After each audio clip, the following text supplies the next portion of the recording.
Okay, good morning and welcome to Ag Talking Raw, where I talk raw about agriculture and other things that are on my mind. And today, today, I'm going to talk about hydraulic oil and engine oil and filters and things like that. Now, we're all guilty of the things I'm going to talk about, but I'm going to talk about them anyway just because, uh, by happenstance, yesterday, while I was doing my Instagram uh, shit show, is what I call it, the Instagram live feed from the farm to my house before I eat my supper. I generally do that about 5-6 times a week, sometimes less, sometimes more. But anyway, somebody asked me about buying used equipment. What are my thoughts on buying used equipment, and aren't you just buying somebody else's headache before you buy a used piece of equipment? And the reason for that question was because I just bought the brand new Chandler 16-foot litter and lime spreader. The litter and lime spreader is just that. It's a litter and lime spreader. Do not put fertilizer in here. It will spread it, but it is not really designed to hold up to the acidity of fertilizers, blended fertilizers, or urea, ammonium sulfate. I mean, you can do it. You can do it, but buddy, you're just looking to rot away your spreader. These things are not. They're made of mild steel. They're not made of stainless steel. The paint on them is good, but it isn't like baked enamel that will resist the penetration of the acidic properties of the fertilizer. So anyway, somebody asked me, like, well, don't you think if you'd have bought that Stoltzfus spreader, which I would have bought if it was cheap enough to get. No, Mommy's not here. Mommy went to church. So it was cheap enough it wasn't cheap enough to buy, so Teresa twisted my arm, right? Now, she didn't twist my arm. She said, hey, why don't you just buy the new one? It's not that much more, and you'll just go to work and work all day. And she's right. She was 100% right. I actually took the divider out that I have to put back in for lime, but you take it out for compost. Lime is too heavy, and the 34-inch drag chain, apparently it'll bind up. But anyways, whatever. It's just the things I have to do. I was thinking of actually raising it up a little bit more, but hey, what do I know? I'm going to plug it up first before I figure that out anyway. And we all know I love to dig out lime spreaders with a shovel. Done it before. Okay, so with that, this morning I go to my computer. I'm editing my video as to what I'm doing with the spreader. I'm adding wood to the top of it so that it doesn't get the crap kicked out of it by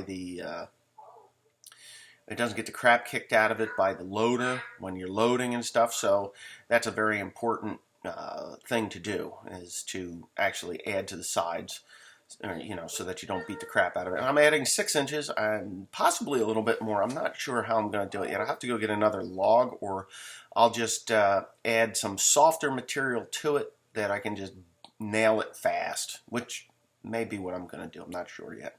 So anyways, with that being said,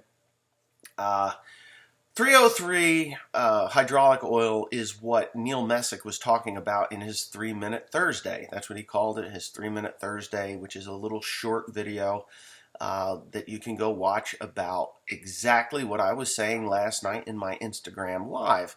The thing with buying used tractors is, and I don't know why people do this, maybe they're larger farms that really just don't care what happens to that tractor because they know they're only going to have it for a set number of hours. And once those set hours are up and over with, they just go ahead and send it down the road and get another brand new one, and that's the end of it.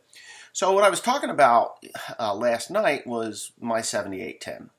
So my 7810 was owned by a Caterpillar dealership. They have a farm down here, and they no longer farm the ground. I do. I farm the ground, and they just didn't need this 7810, so they sold it to me. Well, when I got it, they told me, and the sticker in the window said that it had been serviced by a certified Caterpillar dealership. Obviously, it was certified because it was their dealership. They changed the oils in it. Well, they used Caterpillar oil in it. All right, and the filters that they used in it were actually Donaldson filters, which Donaldson was the manufacturer of John Deere's filters. The majority of John Deere's filters, oil filters, are made by Donaldson. But that doesn't mean that Donaldson makes their filter to the specifications of the John Deere filter. Now, what I was saying earlier is I am as guilty as the next guy for going down to Napa and buying Napa filters or Baldwin filters, and those companies sell a lot of filters and they're cheaper than what, say, John Deere had, and I've bought them, and I do, to try and save some money, you know, but in the end, am I really saving any money? Now, a filter, as it ages, filters better than when it's brand new. So when you put that new oil into your tractor, whether it's a transmission, hydraulic, engine, air, cab filters, they're porous, more porous than they are when they start to get loaded down with impurities from the oil or the general use of the tractor, whether it's the engine, transmission, hydraulic sumps, or air conditioning filters and stuff. Now, I don't think the interior air filters are as critical to be OEM filters as, say, your engine or transmission filter. But as these things age and impurities start to build in, your micron size actually shrinks. So it just starts, it's like stacking dominoes up, you know. You put a few dominoes together and you blow them and they move out of the way. And then you add some more to the top of it or even to the sides of it and you blow them. And you can't move them because it's just this weight, and you got this sucking, in the filter you have this sucking action, so it's holding all that stuff to the filter element, and it will filter better. And then eventually your sensor goes off in the cab if it still works, if it still works, and then you say, hey, you know what, my filter's dirty, I'll just go change the filter. So John Deere filters, or Case filters, or New Holland filters, or Kubota filters, or Fendt filters, or whoever filters you need, AGCO, those tolerances are more, if it says 10 micron, it's going to be a 10 micron filter. But they have more surface area to filter your oil. So if you take a filter apart, and if you go to Neil Messick's or Messick's on YouTube, you'll see that years ago that he actually cut filters apart and pulled the accordion filter element apart and showed that an OEM filter or an aftermarket filter, they're just not the same. The OEM filter in most cases had a tighter accordion, meaning more surface, more paper, or more cloths. The best ones are cloth, believe it or not, and I do believe you can buy cloth filters from AMSOIL. AMSOIL sells cloth filters, and they're supposed to be the better filter. Paper is paper, but whatever. 99.9% of filters are paper. So he did that and he showed that, and really honestly, I didn't think it was super, super important as to the surface of the filter, but some of these implements or tractors and implements that have these filters on them, they don't have indicator that you're having a pop-off valve or a bypass valve when that filter becomes plugged, or it starts to plug and then it bypasses, and it doesn't bypass in a manner that it's powerful enough to trip the sensor, and you're cycling dirty oil back around through your engine or transmission or hydraulic sump or whatever. So from that point forward, and I'm talking years ago, only if I absolutely have to buy aftermarket filters, if I can't get them from John Deere or Case or whoever manufacturer I'm running or changing oil in, I will go to Napa and buy those filters. And Napa Gold filters are actually pretty decent filters. They are a Wix filter. Not going to complain about those. They are pretty good, but they're not OEM. So the other thing is, and most of the time when I've bought used tractors, if I buy them from a John Deere dealer, because I buy John Deere tractors, I don't buy any other brand. I've run others. I like John Deere. I'm familiar. I understand the systems. I understand the computers. I understand them. So that's why I buy John Deere. But if I buy them from a John Deere dealer, most of the time they have been through the shop, through the shop, meaning they opened one door, changed the filters, and out the other side, and off you go. Excuse me. So on the transmission side, 99% of the time, if a John Deere dealer or any dealer, anybody is servicing a tractor, they won't change that hydraulic oil. They just don't. And in the case of my 8530 and my 7530, those two tractors had new filters from John Deere on them. They were John Deere filters, but the oil that was in them was piss water. It was piss water. I mean, piss water. Got that tractor home, fired it up, and the 8530 had such a high-pitched squeal, I didn't even want to run it, really, literally. I ran it, obviously. Cody ran it, but they had said that it was through the shop and it had John Deere filters. They didn't use John Deere oil. The minute I changed the oil, and I know why they didn't change that oil. They were selling the tractor. They don't give a damn who buys it after that. They're just like, let's get this thing through the shop. We'll dump the cheapest oil we can get in there, which is generally bulk oil that comes on a truck. Bulk oil that comes on a truck, you got a better chance of getting decent engine oil in a viscosity that you need or want than you will hydraulic oil. And Neil outlines it. He's like, there's really no specifications that anybody really has to meet to define hydraulic oil. I have been using John Deere hydraulic oil and hydraulic transmission oil in my John Deere tractors for a very long time. I used to use Valvoline 720 because Valvoline is a very good oil. Did I have problems? No, I can't say that I had too many problems. I mean, just normal brake problems. I had clutches here and there, but they were higher hour tractors, and I really, wasn't that, interested in going back to John Deere. But to my surprise, when I did get these hydro tractors and did my research, and they're like, hey, look, you really, really should use OEM oils. And when I went to the John Deere oils in the 7810, that transmission quieted right down, and I'm going too far ahead. But my 7810 came from Caterpillar. They put 10-weight hydraulic oil in that tractor, literally 10 weight. Well, I do believe that it's supposed to be 30-weight hydraulic oil in a John Deere tractor, at the minimum 30 weight, and John Deere OEM High-Guard is really good oil. The second I changed that oil out, all those weird noises that were in there when you would go down the roadway, it wasn't so much in the field. You wouldn't feel it or hear it in the field, but when you went down the road, you would hear a lot of noise. And a lot of it was in the pump. It was almost like a cavitation in the pump. It was weird. So when I changed to John Deere there, that straightened the 7810 out, the 4960, all my equipment went to John Deere High-Guard transmission. And when I did change the oil in the 8530, after I realized that high-pitched whining, squealing sound of the transmission was caused by the crappy oil that they put in the transmission case, or someone had put in the transmission case, either before they sold it to the dealer in England, or the dealer in England just slapped new filters on, or they put, bulk oil into it.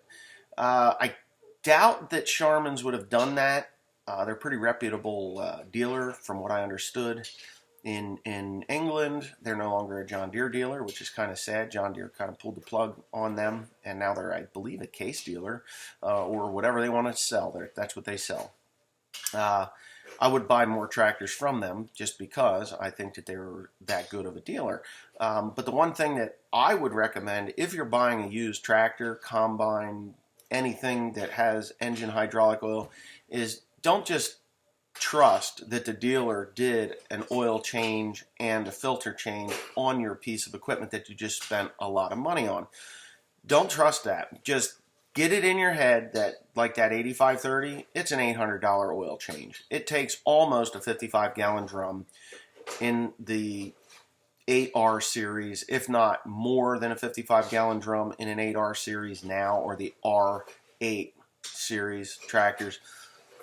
Volume and oil is the lifeblood of the tractor. So and the quality of the oil is the lifeblood of the tractor. So please, if you're buying a used piece of equipment, just dump that oil.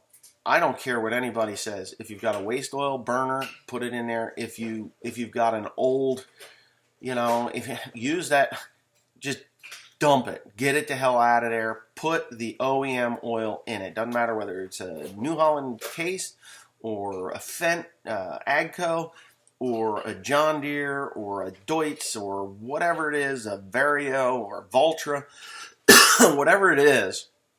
Get that oil out of there, put the OEM oil in with OEM filters, and just notice the difference in the sound of your tractor.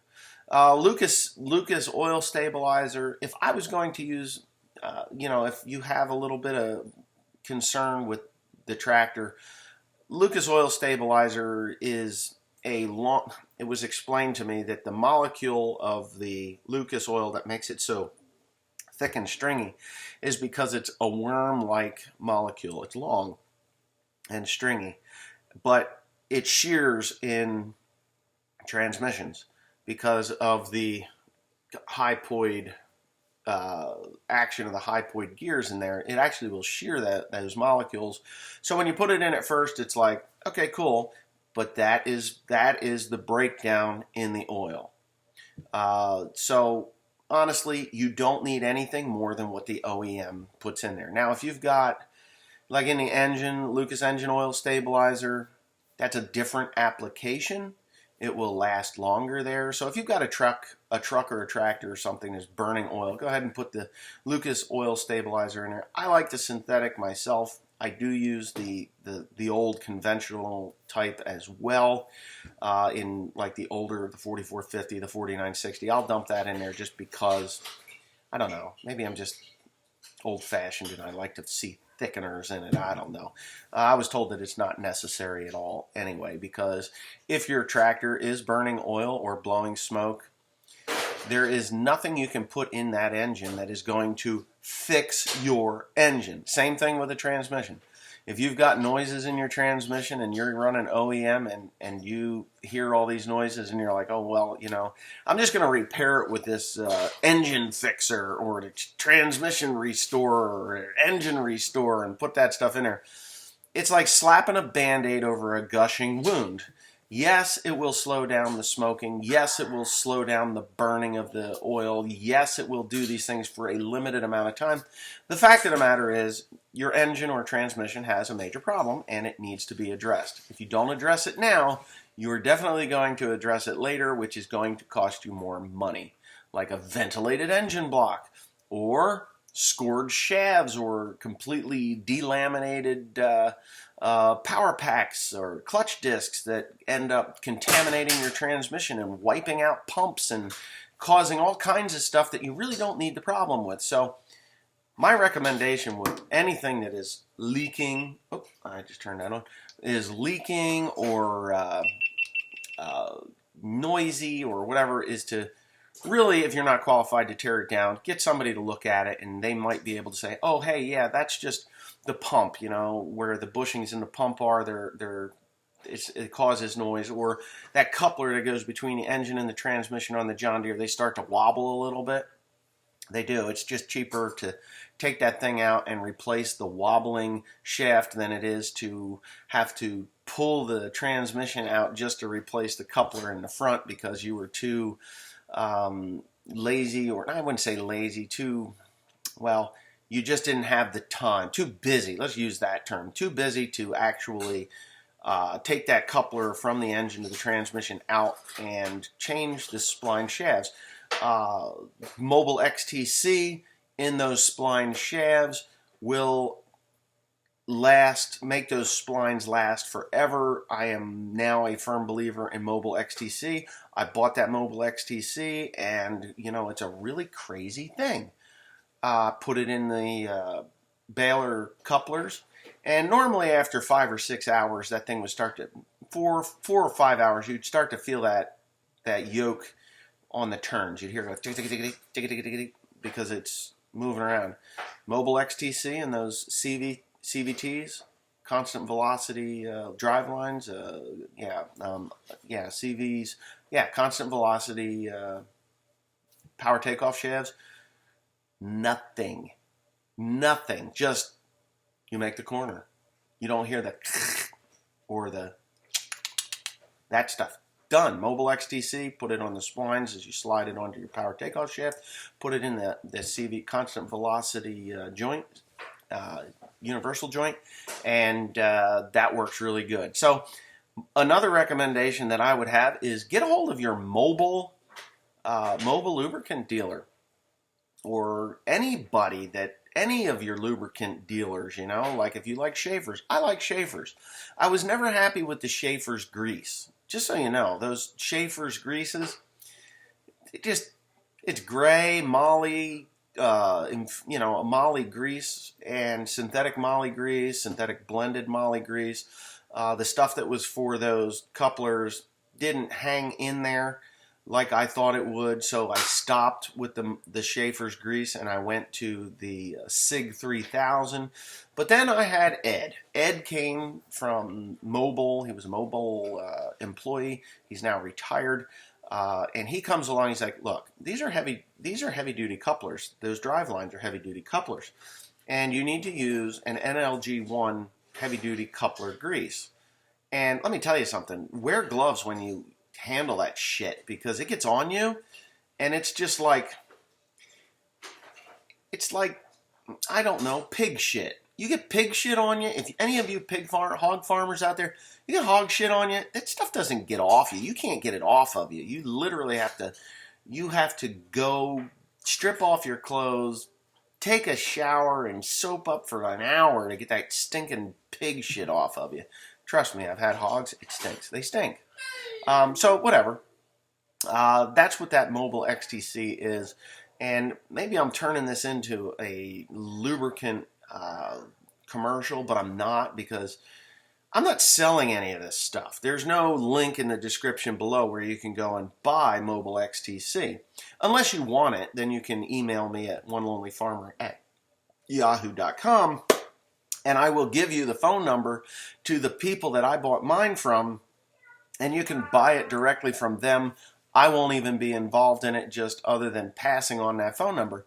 The Mobil XTC grease that you would buy online is going to cost you twice as much as the Mobil XTC grease that I got from the supplier I got it from. It was under $8 a tube from the supplier I got it from. It didn't matter if I bought 1 tube or 100 tubes, so I bought 200 tubes. The SIG 3000 was $14 and change a tube. It's still an NLG1. The only difference in that is the elasticity additive that they put in there. I mean, literally, if you put it on your palms and like this, it would look like Spider-Man's spider webs and across, and you do that, but it doesn't. That will not make that lubricant any more slippery, or the viscosity of it any greater. It is just an elasticity additive, or a thickening additive.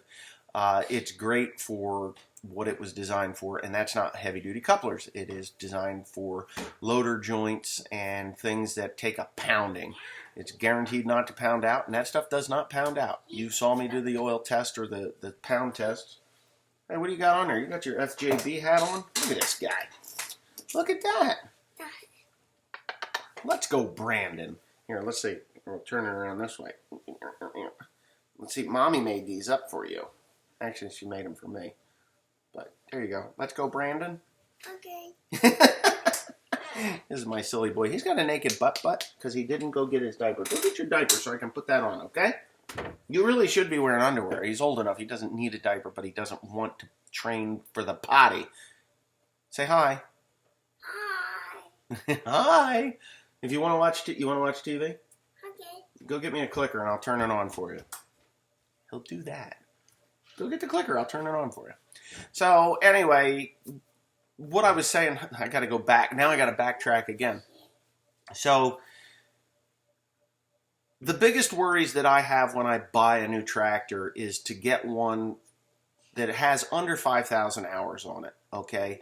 So generally under 5,000 hours, you've got another 10,000 hours with that tractor. Honestly, you really do have another 10,000 hours. 14, 15,000 hours on a tractor today is nothing. If you could get 10,000 hours out of a 40-20, 43-20, 44-30, 44-50, 44-40, all of those to older tractors, you did something phenomenal.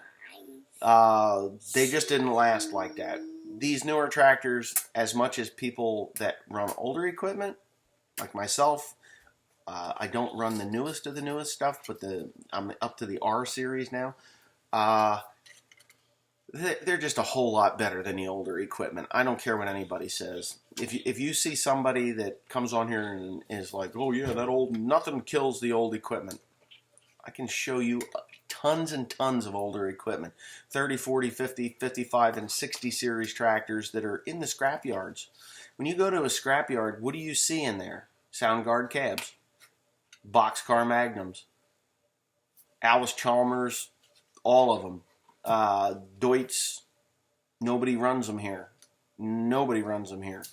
Agco, Agco must have a pretty decent piece of equipment, because I don't really see those in the boneyards. But yeah, you don't see the newer John Deere tractors unless they burnt. And there's plenty of them. Go to Wanger's of Myerstown, Pennsylvania, and peruse their parking lot. It's all Soundguard cabs or burnt 6, 7, 8,000 series tractors. And not too many 8,000s, mostly 7,000s. They burn, whether it's what happened to me with hay wrapping around that front drive shaft, or Cody for that matter, or the implement they were pulling caught on fire, or just lack of maintenance caused it to catch on fire, that sort of thing. But for the most part, a blown engine in an 8,000 series is the easiest thing to change out.